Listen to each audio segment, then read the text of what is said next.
the genius piano girl, lost her sight due to a car accident. In despair, she chose to end her life. What hurt Jane the most wasn't losing her sight, but the fact that her mother's immediate concern was whether she could still play the piano. Jane believed that in her mother's eyes, the honor brought by the piano was far more important than her own well-being, but little did she know, her mother, out of love and worry for her, had secretly hidden away and cried. Jane, feeling hopeless, collapsed behind her.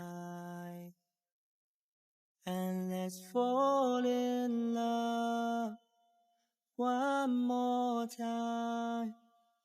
Jane had actually asked Peter to take her to the rooftop earlier. Peter had guessed that Jane intended to do something foolish, so he simply took her to the parking lot instead.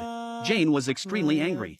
Peter asked her if it felt bad to be tricked by someone, and if her mother heard her complaining just now, she would also feel upset.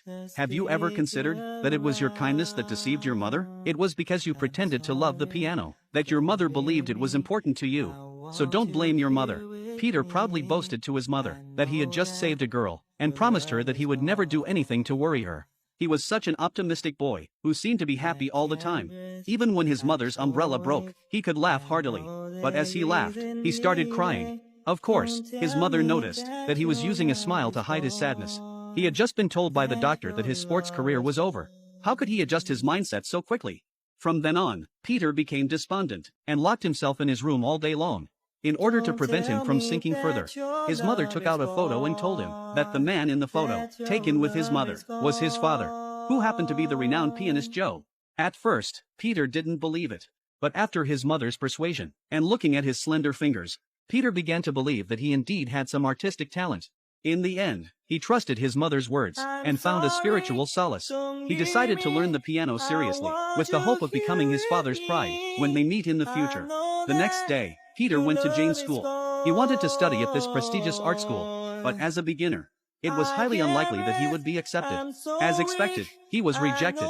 Just as he was about to leave, he saw Jane and John in the office. Jane had just spilled food on her classmates in the cafeteria, so the teacher suggested that her mother accompany her to school to prevent similar incidents from happening again. Jane adamantly refused, as she had finally convinced her mother to let her attend school independently.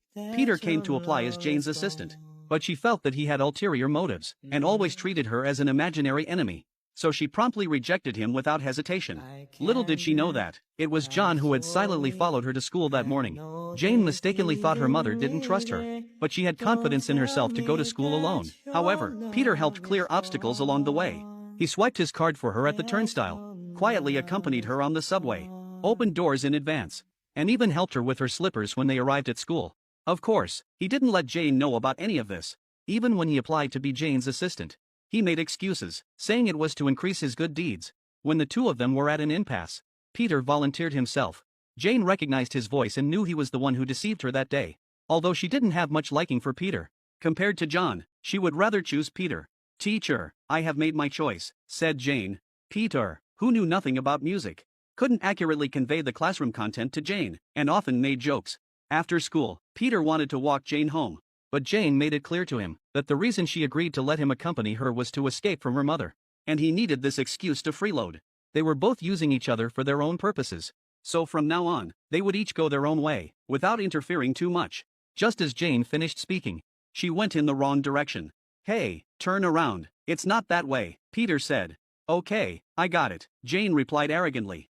Her arrogant attitude unexpectedly ignited Peter's fighting spirit. A beginner auditor student with zero experience wants to participate in a duet piano performance competition. His classmates think he's joking on an international level. With only 4 months left until the competition, he wants to qualify and prove himself. Apart from being reborn, he sees no other way. John also advises him not to have unrealistic expectations, as he lacks any artistic talent. Fed up with being looked down upon, Peter can't hold it in anymore, and reveals the secret he's been hiding in his heart. "My father is Joe," he says, and shows his classmates a photo as proof. Of course, his classmates don't believe him, as it's not normal for a pianist to take photos with the audience. Peter, frustrated by his classmates' mockery, asks them if they think that if he participates in the competition and takes first place, it would prove he's Joe's son. "Each and every one of you, just wait and see."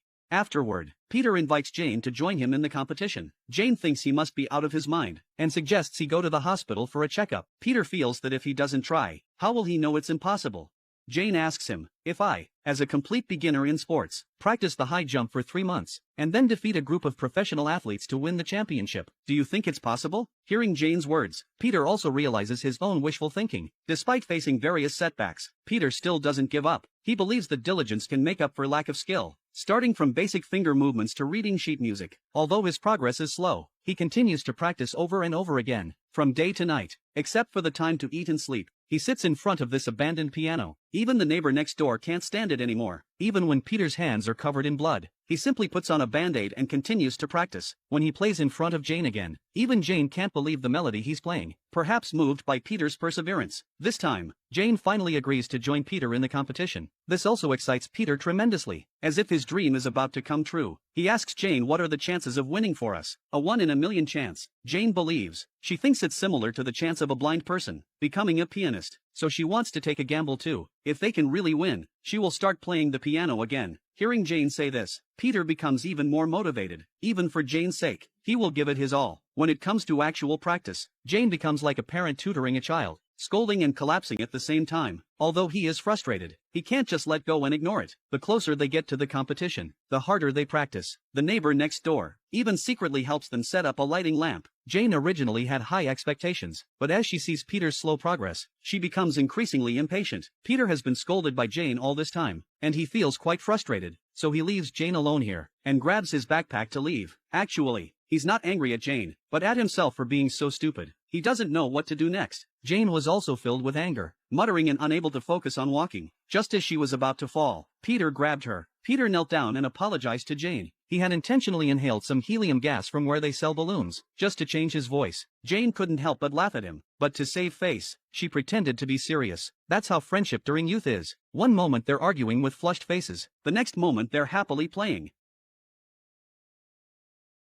An art student practicing piano with a sports student. From constant quarrels at the beginning to now making progress, Jane's high expectations have made Peter improve rapidly, and Peter has reignited Jane's passion for the piano. Jane's mother, who used to have a bad impression of Peter, sneakily came to see their relationship. Since Jane lost her sight, she hasn't seen her daughter this happy in a long time. The day before the competition came quickly, but Jane couldn't reach Peter no matter how hard she tried. It turns out that no matter what he did, he couldn't meet Jane's requirement of playing 135 notes in 1 minute. He felt frustrated and hid himself, afraid that he would ruin the competition. More than his own pride, he was concerned that Jane would give up her musical path, because Jane had said she would only continue playing if they won first place in this competition. But now, forget about winning. She couldn't even find her teammate. Just when Jane was alone in the music room, venting her frustrations, Peter finally appeared, followed by John. John approached, helping Peter with the pre-competition demonstration piece practice, because Peter was stuck at a certain point, unable to break through no matter what. After John finished playing, Jane couldn't help but sigh in admiration.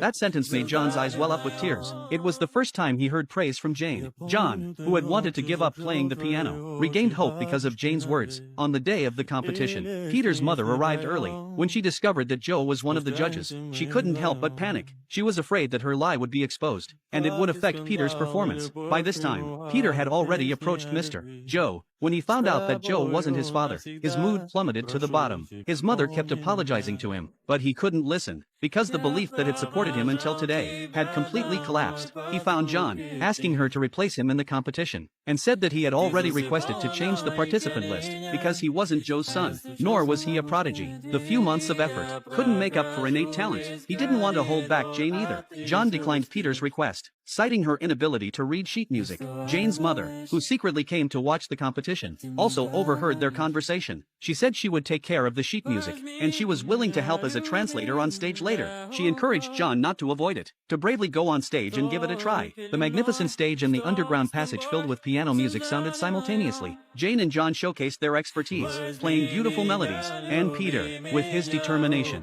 played a defiant melody. In the end, he finally succeeded in playing 135 notes in 1 minute. At that moment, he played not as the son of a pianist, but as the son of an ordinary mother. His mother was deeply moved by this rainbow-like piano performance. Jane and John, who were originally at odds, could now cooperate seamlessly. This was the first time Jane smiled during a competition. She had never enjoyed a competition like she did today. Jane's mother was filled with tears at this moment. Once a stern piano teacher and an inadequate mother, now she was the listener for the new generation of children. These three young people, through their actions, demonstrated that anyone with a dream is remarkable.